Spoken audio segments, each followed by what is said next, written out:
¿Sabes lo que es trabajar durante 30 años en la misma casa?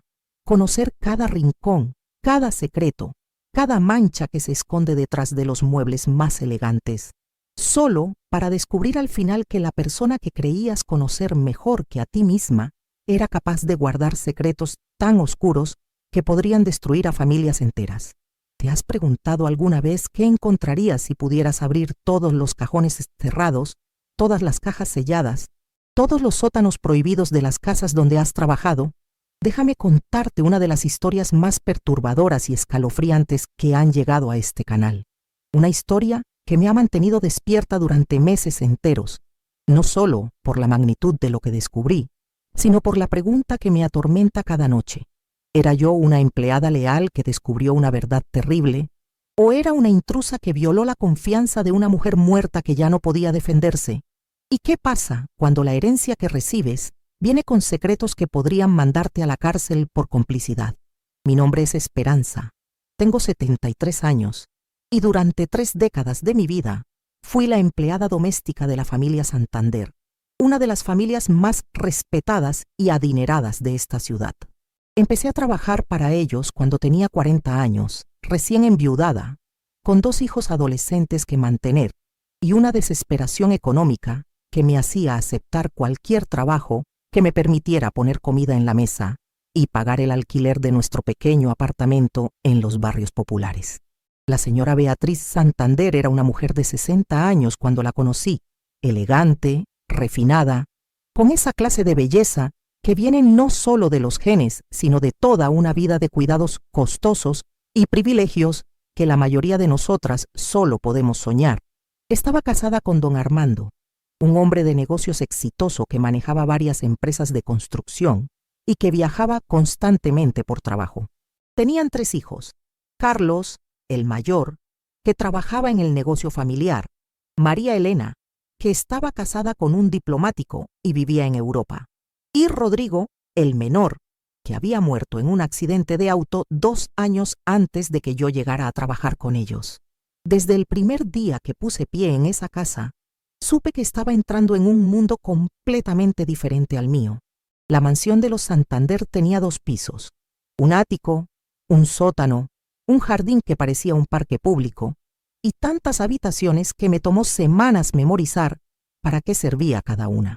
Había cuartos que solo se usaban para recibir visitas especiales, baños más grandes que mi sala y cocina juntas, closets que podrían haber sido apartamentos enteros para una familia como la mía.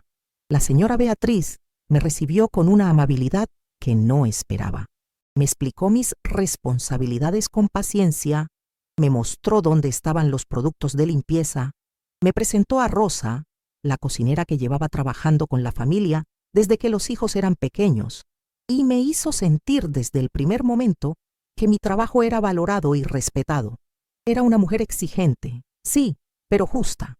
Tenía estándares muy altos para el mantenimiento de su casa, pero también entendía que yo era un ser humano con limitaciones físicas y necesidades personales.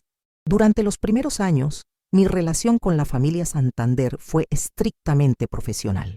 Yo llegaba todas las mañanas a las 7, trabajaba hasta las 5 de la tarde, me encargaba de la limpieza de toda la casa, excepto las habitaciones privadas de don Armando y la señora Beatriz, ayudaba a Rosa con la preparación de comidas para las cenas importantes y mantenía todo impecable para las frecuentes visitas de clientes y socios de negocios que recibían.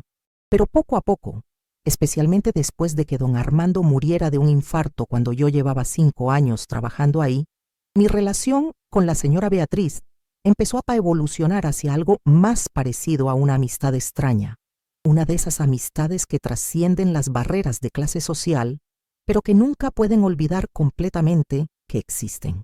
La muerte de don Armando había dejado a la señora Beatriz en una soledad profunda que ella trataba de disimular con elegancia y dignidad, pero que yo podía ver en los pequeños detalles que solo una empleada doméstica nota.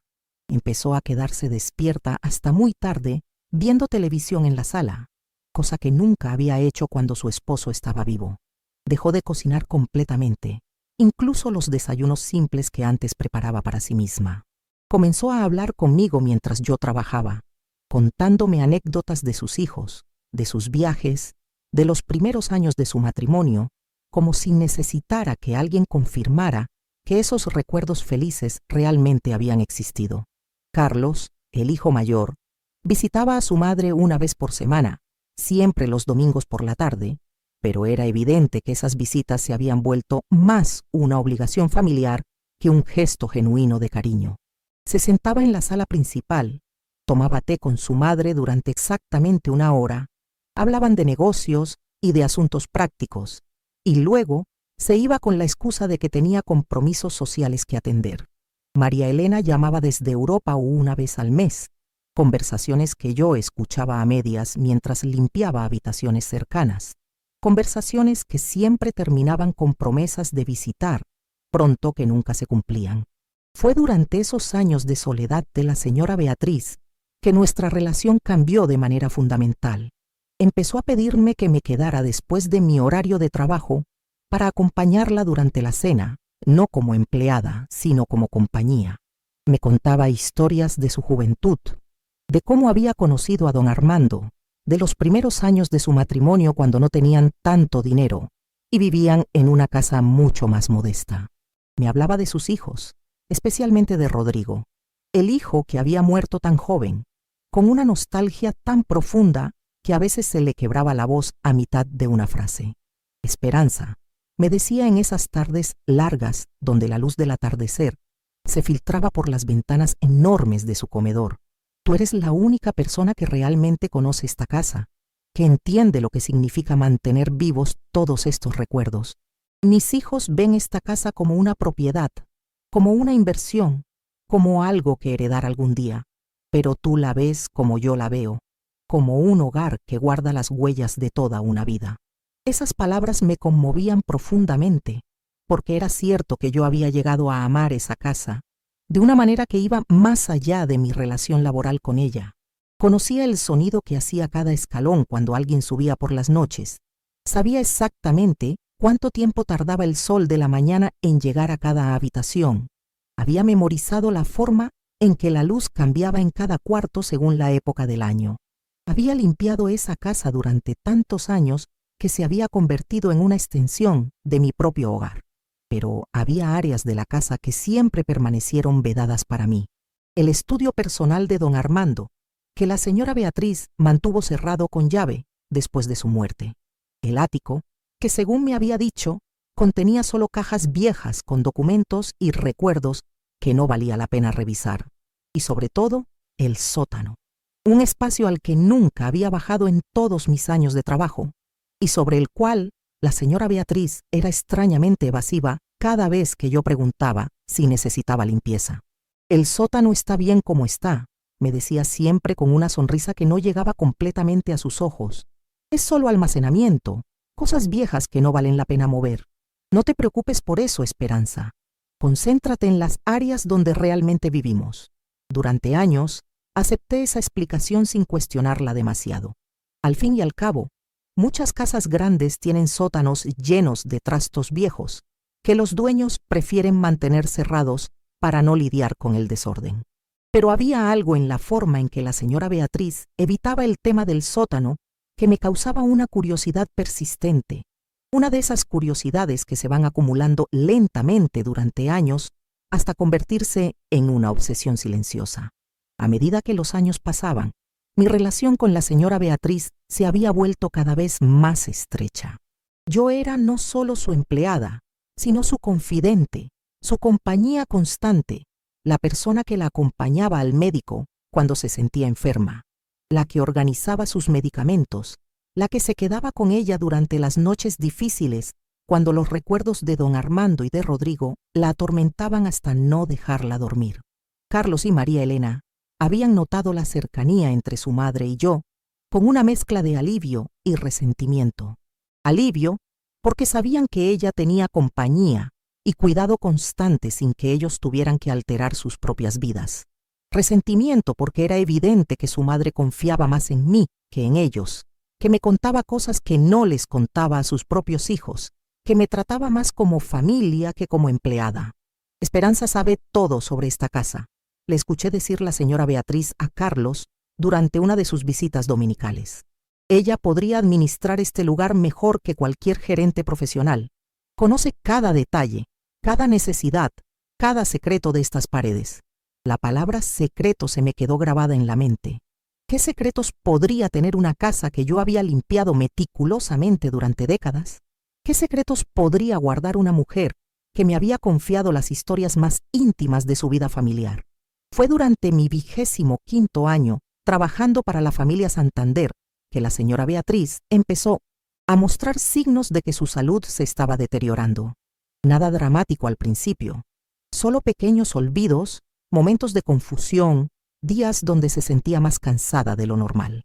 Los médicos dijeron que era parte natural del envejecimiento, que a los 85 años era normal experimentar algunos declives cognitivos y físicos, pero yo, que la veía todos los días, que conocía sus rutinas mejor que nadie, empecé a notar cambios que iban más allá del envejecimiento normal. Había días donde se olvidaba de conversaciones que habíamos tenido el día anterior, momentos donde se quedaba parada en medio de una habitación, como si no recordara por qué había entrado ahí, noches donde se despertaba confundida, sin reconocer completamente su propio dormitorio.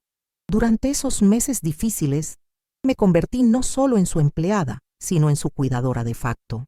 Carlos había contratado enfermeras para que la atendieran durante las noches, pero durante el día, yo era quien se aseguraba de que tomara sus medicamentos, de que comiera apropiadamente, de que no se lastimara caminando por la casa que conocía de memoria, pero que a veces le parecía extraña y confusa.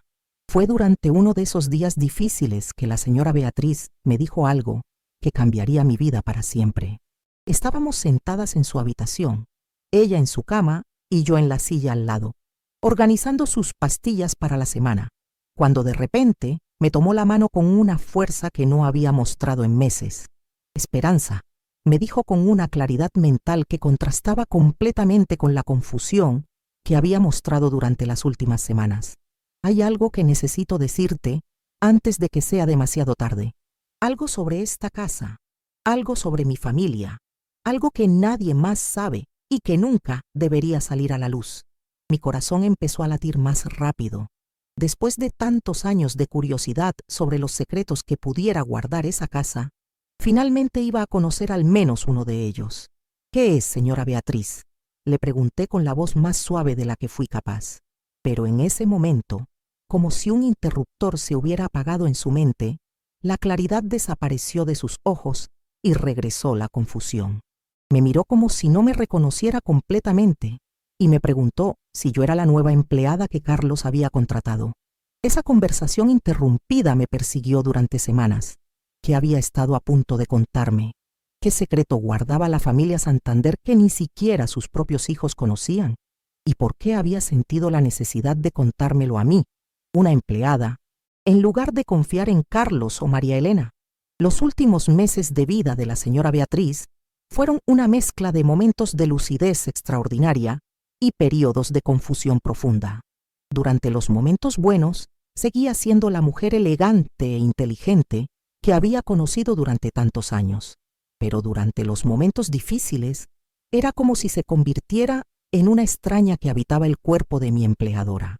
Una tarde, mientras yo limpiaba su habitación y ella descansaba en su silla favorita junto a la ventana, me dijo algo que me heló la sangre. Esperanza, cuando yo me muera, vas a tener que bajar al sótano. Vas a tener que encontrar la caja de metal que está escondida detrás de la caldera vieja. Y cuando la encuentres, vas a tener que decidir si prefieres guardar el secreto o destruir a una familia. Traté de hacerle preguntas sobre lo que acababa de decirme, pero ya había regresado a uno de sus estados de confusión y no recordaba haber mencionado ningún sótano ni ninguna caja. Esas palabras se convirtieron en una obsesión para mí. ¿Qué había en esa caja? ¿Por qué la señora Beatriz quería que yo la encontrara después de su muerte? ¿Y qué tipo de secreto podría ser tan terrible como para destruir a una familia? La señora Beatriz murió en su cama, durante una mañana tranquila de abril, mientras dormía. Yo fui quien la encontró, porque había llegado temprano para prepararle el desayuno, y había notado que no se había levantado a su hora habitual. Fue una muerte pacífica, sin sufrimiento, rodeada de la comodidad y la dignidad que había caracterizado toda su vida. El funeral fue un evento impresionante. Carlos y María Elena organizaron una ceremonia elegante en la catedral principal de la ciudad, con cientos de asistentes que incluían políticos, empresarios y personalidades sociales que habían conocido a la familia durante décadas. Yo asistí como una doliente más, vestida con mi mejor traje negro, sentada en las bancas del fondo, junto con otras empleadas de la familia y personas que no pertenecían al círculo social de los Santander. Después del funeral, durante la lectura del testamento, recibí la sorpresa más grande de mi vida. La señora Beatriz me había dejado la casa completa, junto con una suma considerable de dinero y todas sus pertenencias personales. Carlos y María Elena recibieron las empresas familiares y otras propiedades, pero la casa donde había trabajado durante 30 años ahora era mía. La reacción de los hijos fue de shock absoluto. Carlos trató de impugnar el testamento, argumentando que su madre no estaba en plenas facultades mentales cuando lo modificó. María Elena voló inmediatamente desde Europa para entender qué había pasado. Ambos me miraban como si fuera una estafadora que había manipulado a una anciana vulnerable para robarle su herencia.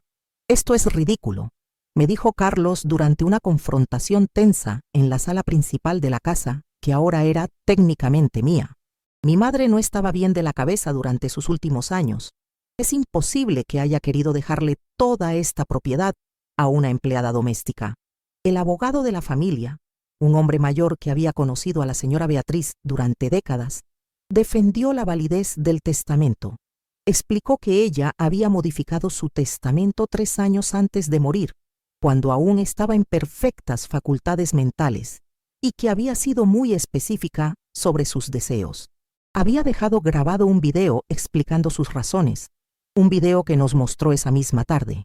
En la grabación, la señora Beatriz se veía serena y completamente lúcida.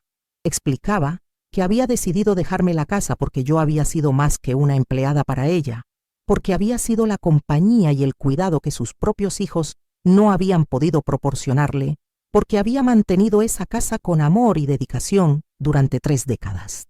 Esperanza conoce esta casa mejor que nadie, decía en el video.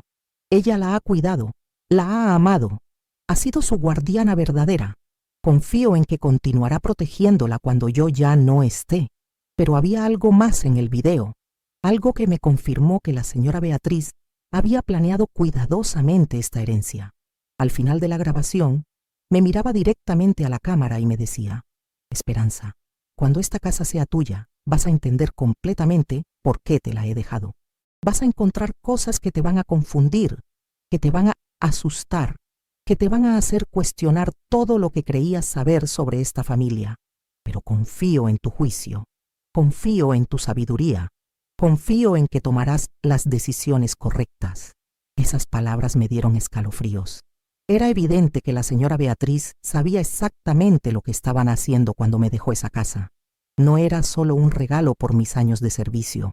Era una responsabilidad, una carga, una decisión que ella no había querido tomar en vida, pero que me estaba transfiriendo a mí. Durante las semanas que siguieron a la lectura del testamento, Carlos y María Elena trataron de persuadirme de vender la casa y dividir el dinero con ellos. Me ofrecieron sumas considerables para que renunciara a mi herencia. Cuando eso no funcionó, trataron de intimidarme con amenazas legales y presión social. Pero yo había trabajado durante 30 años para conseguir la estabilidad económica que esa herencia representaba, y no estaba dispuesta a renunciar a ella por la incomodidad de 2 adultos ricos que se sentían entitled a una propiedad que su madre había decidido conscientemente no dejarles. Un mes después del funeral, me mudé oficialmente a la casa que había limpiado durante tanto tiempo. Fue extraño al principio, dormir en el cuarto de huéspedes que ahora era mi cuarto, cocinar en la cocina, donde antes solo había ayudado a Rosa, sentarme en la sala principal como dueña en lugar de como empleada. Pero poco a poco, la casa empezó a sentirse como mi hogar de una manera que nunca había experimentado antes. Fue durante esa transición que decidí explorar por primera vez las áreas de la casa que siempre habían estado vedadas para mí. El estudio de don Armando resultó contener exactamente lo que esperaba: documentos de negocios, libros de contabilidad, correspondencia comercial. El ático estaba lleno de cajas con fotos familiares, ropa vieja, muebles cubiertos con sábanas. Nada particularmente interesante o perturbador. Pero el sótano era diferente. La primera vez que bajé esas escaleras de concreto que llevaban al nivel subterráneo de la casa, sentí una sensación extraña en el estómago, como si estuviera violando una prohibición sagrada. El sótano era más grande de lo que había imaginado, dividido en varias secciones. Una para almacenamiento general, otra que había funcionado como lavandería antes de que instalaran una más moderna en el primer piso, y una tercera sección que parecía haber sido usada como taller. En esa sección del taller encontré la caldera vieja que la señora Beatriz había mencionado durante uno de sus momentos de lucidez. Era una caldera antigua que obviamente llevaba años sin funcionar, reemplazada por un sistema de calefacción más moderno. Y efectivamente, detrás de esa caldera, oculta en un espacio tan pequeño que tuve que arrastrarme para alcanzarla, encontré una caja de metal. La caja era pesada, del tamaño aproximado de una caja de zapatos, pero mucho más sólida. Tenía un candado pequeño que logré romper con herramientas que encontré en el mismo taller. Cuando finalmente logré abrirla, mi vida cambió para siempre. Dentro de esa caja había fotos, documentos y evidencias de algo que jamás habría imaginado que los Santander fueran capaces de hacer. Déjame hacer una pausa aquí, querida amiga, que me escuchas con tanta paciencia. Si esta historia te está llegando al corazón, si estás sintiendo la misma ansiedad que yo sentí cuando encontré esa caja, necesito pedirte un favor muy especial. ¿Ves ese botón negro que dice suscribirse ahí en tu pantalla? Me harías inmensamente feliz si lo aprietas. Es súper sencillo, solo tienes que tocarlo una vez y ya está. También, si puedes, dale me gusta al video, ese dedito hacia arriba que debe estar por ahí cerca. Te lo pido de corazón, como una anciana le pide un favor a su nieta querida, porque estas historias que comparto contigo no son solo entretenimiento, son testimonios reales de situaciones que pueden pasarle a cualquiera. Cada suscripción, cada me gusta, es una forma de asegurar que más personas escuchen estas verdades que necesitan ser contadas. Estas advertencias que pueden salvar vidas y familias enteras. Y te pido también que te prepares emocionalmente para lo que viene a continuación, porque lo que encontré en esa caja va a cambiarte la perspectiva sobre todo lo que has escuchado hasta ahora. Va a hacerte cuestionar quién era realmente la víctima y quién era el monstruo en esta historia. Porque lo que descubrí esa tarde en el sótano te va a chocar el corazón de una manera que no te vas a poder imaginar. Las fotos que encontré en esa caja de metal eran de niños. Docenas de fotos de niños de diferentes edades, desde bebés hasta adolescentes, en situaciones que inmediatamente me hicieron sentir náuseas. No eran fotos familiares normales. Eran fotos que claramente habían sido tomadas sin que los niños supieran. Fotos en parques, en escuelas, en lugares públicos, pero también fotos que evidentemente habían sido tomadas en situaciones más privadas, más íntimas, más perturbadoras. Junto con las fotos había cartas, escritas a mano con una letra que reconocí inmediatamente como la de don Armando. Cartas dirigidas a personas con nombres que no reconocí, cartas donde describía encuentros con menores de edad, cartas donde hacía planes para reuniones especiales con niños específicos, cartas que detallaban actividades que me hicieron entender que don Armando Santander, el respetable hombre de negocios que toda la ciudad admiraba, había sido un depredador sexual de menores durante décadas. Pero eso no era lo peor que encontré en esa caja. También había documentos que indicaban que la señora Beatriz había sabido sobre las actividades de su esposo. Había copias de reportes médicos de niños que habían sido lastimados, reportes que ella había interceptado y escondido. Había cheques firmados por ella, pagos realizados a familias para que mantuvieran silencio sobre lo que don Armando les había hecho a sus hijos. Y lo más devastador de todo, había fotos de Rodrigo, el hijo menor que había muerto en el accidente de auto. Fotos que mostraban que él también había sido víctima de su propio padre. Fotos que explicaban por qué un joven de 25 años, con toda la vida por delante, había decidido estrellarse contra un árbol en una carretera solitaria una noche de lluvia. Mientras revisaba documento tras documento, foto tras foto, empecé a entender la verdadera historia de la familia Santander. Don Armando había usado su posición social y económica para acceder a niños vulnerables durante décadas.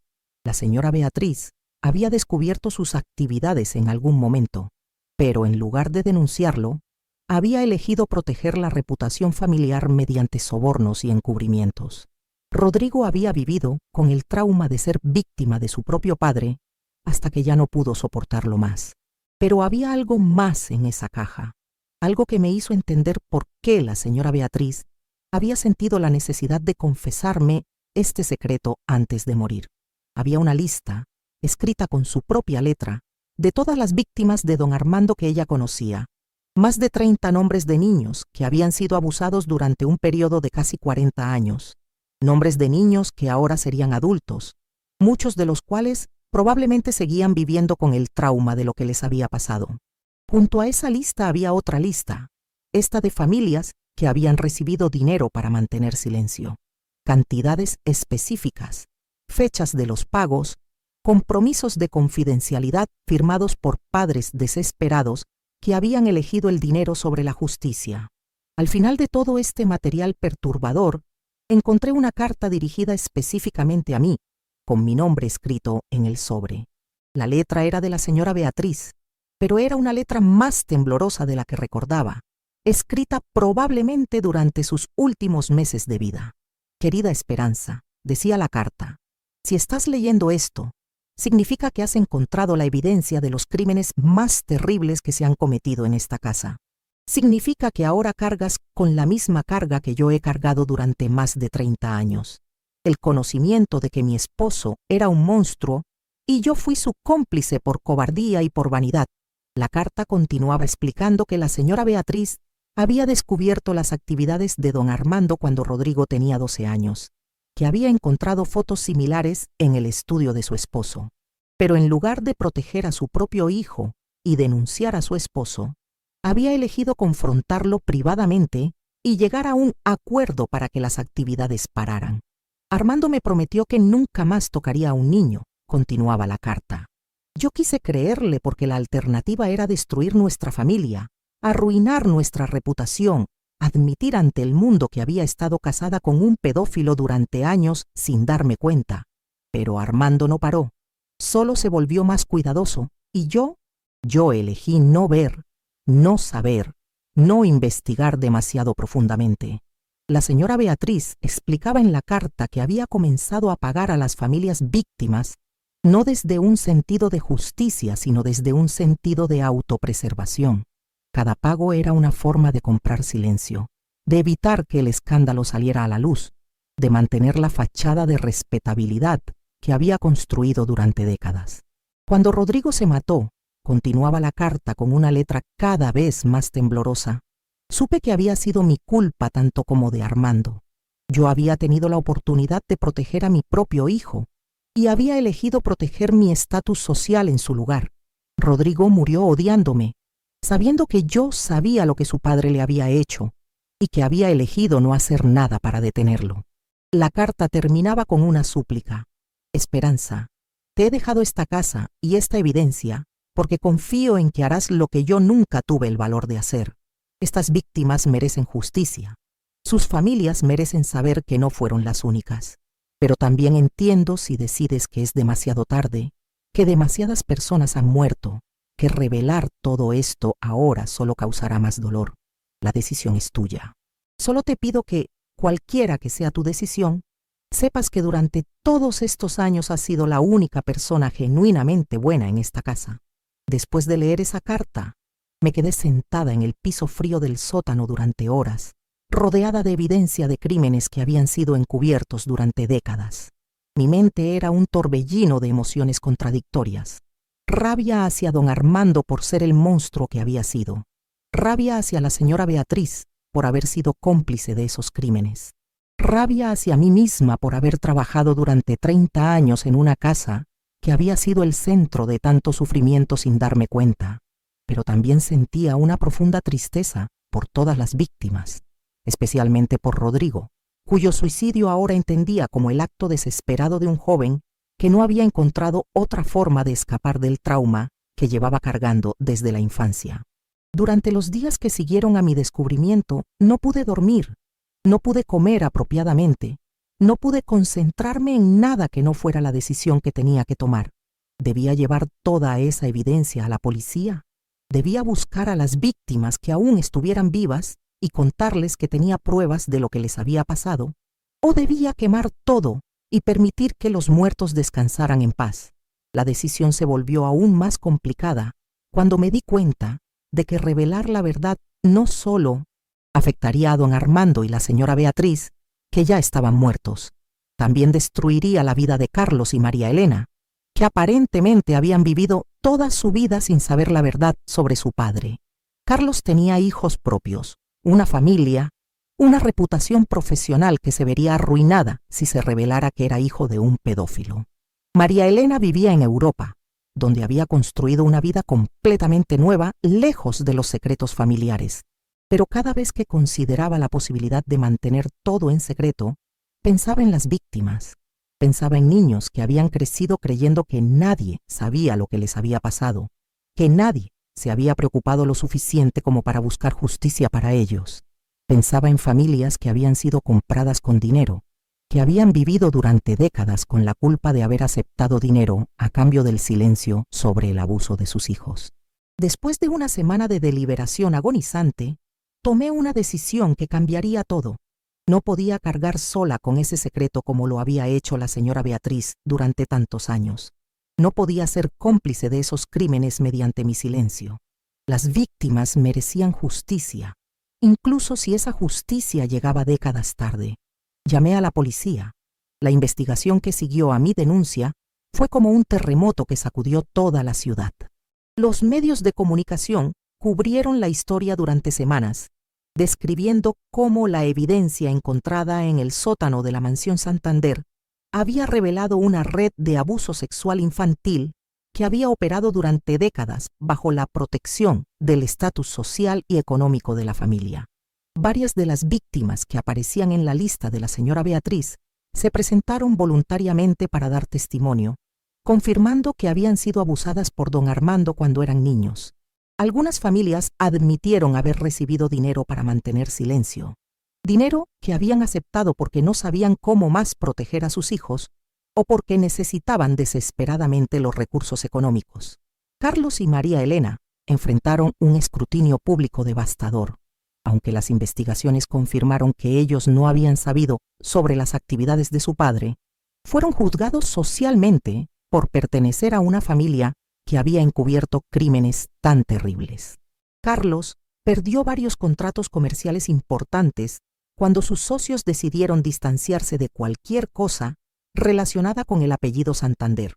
María Elena tuvo que enfrentar interrogatorios por parte de las autoridades europeas sobre si había estado involucrada en el encubrimiento, pero lo que más me dolió fue la reacción de algunas personas hacia mí.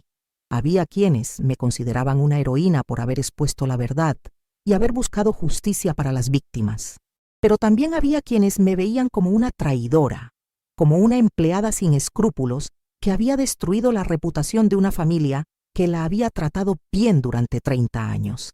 ¿Cómo pudiste hacer esto?, me preguntó Carlos durante uno de los enfrentamientos más dolorosos que tuve después de que la historia saliera a la luz. Mi madre te trató como familia durante décadas. Te dejó su casa. Te dio una vida que nunca habrías podido tener por tu cuenta. Y así le pagas, destruyendo su memoria y la de mi padre. Esas palabras me hirieron profundamente porque parte de mí entendía su dolor. Carlos había perdido no solo a sus padres, sino también la imagen que tenía de ellos. Había descubierto que su madre había sido cómplice de crímenes terribles y que su padre había sido un depredador. Su vida entera se había revelado como una mentira, y yo había sido quien había detonado esa revelación. Pero cada vez que dudaba de mi decisión, recordaba las caras de las víctimas que habían testificado, adultos que habían vivido durante décadas con traumas que nunca habían podido procesar completamente porque habían creído que nadie sabía lo que les había pasado. que nadie se había preocupado lo suficiente como para buscar justicia para ellos. Señor Carlos, le respondí durante esa confrontación dolorosa. Su madre sabía que esto iba a pasar cuando me dejó esa casa. Ella pudo haber destruido esa evidencia antes de morir, pudo haber llevado esos secretos a la tumba, pero eligió dejármelos a mí, porque sabía que yo haría lo que ella nunca tuvo el valor de hacer. Su madre pasó los últimos años de su vida cargando con una culpa que la estaba matando por dentro. Ella quería que la verdad saliera a la luz. Esa conversación fue la última que tuve con Carlos. Él y María Elena cortar todo contacto conmigo después de que la investigación policial concluyera. No pude culparlos. Había destruido la imagen que tenían de su familia. Había revelado secretos que habrían preferido que permanecieran enterrados. Pero había algo más que me perturbaba sobre toda esta situación, algo que me hacía cuestionar mis propias motivaciones y que me mantenía despierta durante las noches. ¿Había revelado la verdad porque realmente quería justicia para las víctimas? ¿O había una parte de mí que había disfrutado del poder de tener esa información, del poder de destruir a una familia que durante 30 años había sido mi superior social y económico? Durante los 30 años que trabajé para los Santander, siempre había sido consciente de la diferencia de clase entre nosotros. Ellos vivían en una mansión, yo vivía en un apartamento pequeño. Ellos viajaban por el mundo, yo apenas podía permitirme vacaciones de una semana. Ellos tenían educación universitaria y conexiones sociales. Yo había tenido que dejar la escuela para trabajar desde joven. ¿Era posible que una parte de mí hubiera resentido esa diferencia durante todos esos años? ¿Era posible que haber encontrado evidencia de que esa familia perfecta era en realidad profundamente corrupta me hubiera dado una satisfacción enfermiza? Estas preguntas me atormentaban porque no tenía respuestas claras para ellas.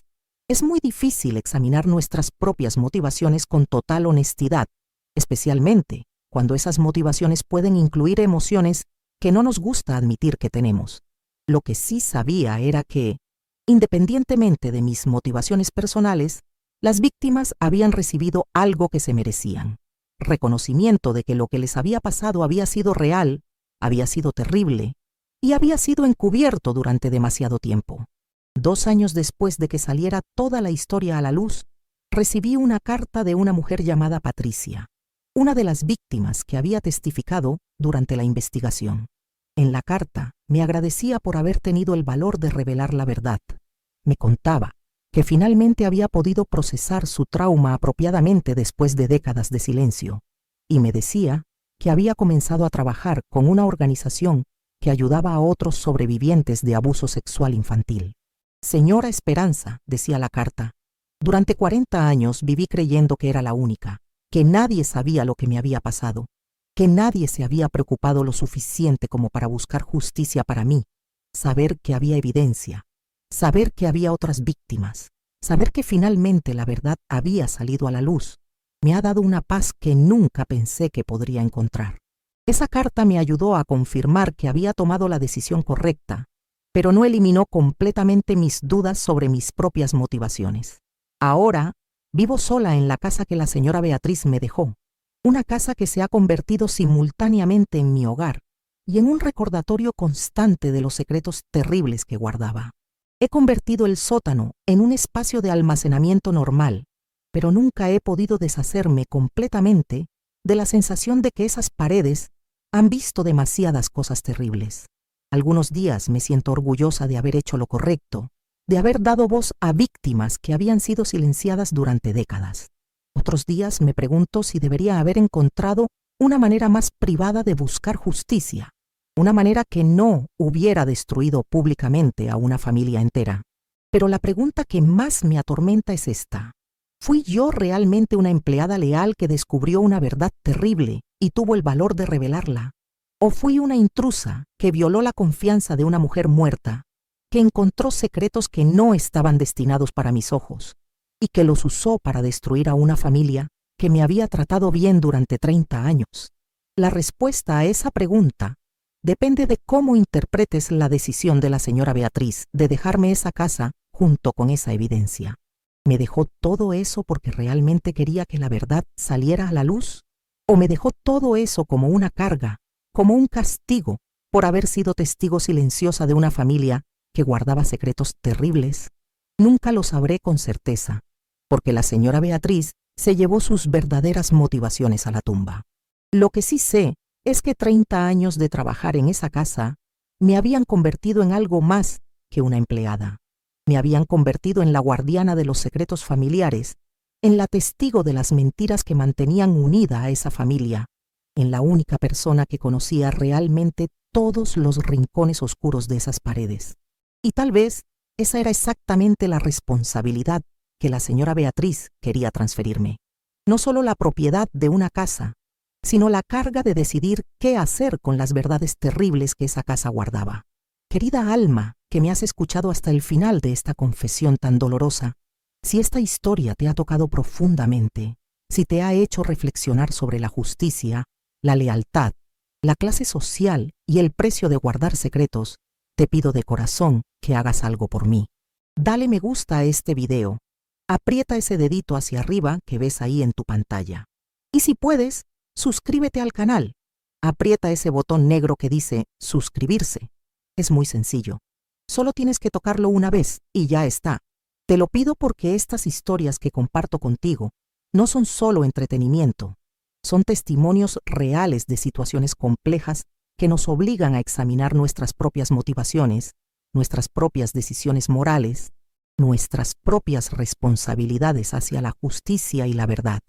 Cada suscripción, cada me gusta, es una forma de asegurar que más personas escuchen estos relatos que pueden ayudarlas a entender las decisiones difíciles que a veces tenemos que tomar en la vida. Y si tú has vivido algo similar, si has tenido que decidir entre la lealtad personal y la justicia social, si has descubierto secretos que podrían cambiar vidas pero que también podrían destruir familias, escríbeme en los comentarios. Cuéntame tu experiencia, porque tal vez tu historia también necesita ser contada. Tal vez hay alguien más que necesita escucharla para entender que no estás solo en esas decisiones imposibles. También quiero que me digas qué opinas sobre mi decisión. ¿Crees que hice lo correcto al revelar esos secretos? ¿O crees que debería haber respetado la confianza de la familia que me había tratado bien durante 30 años? ¿Piensas que la justicia para las víctimas era más importante que la protección de la reputación familiar? ¿O crees que era demasiado tarde para buscar justicia después de tantos años? Porque esa es la pregunta que me sigue atormentando cada noche. ¿Era yo una heroína que tuvo el valor de revelar la verdad?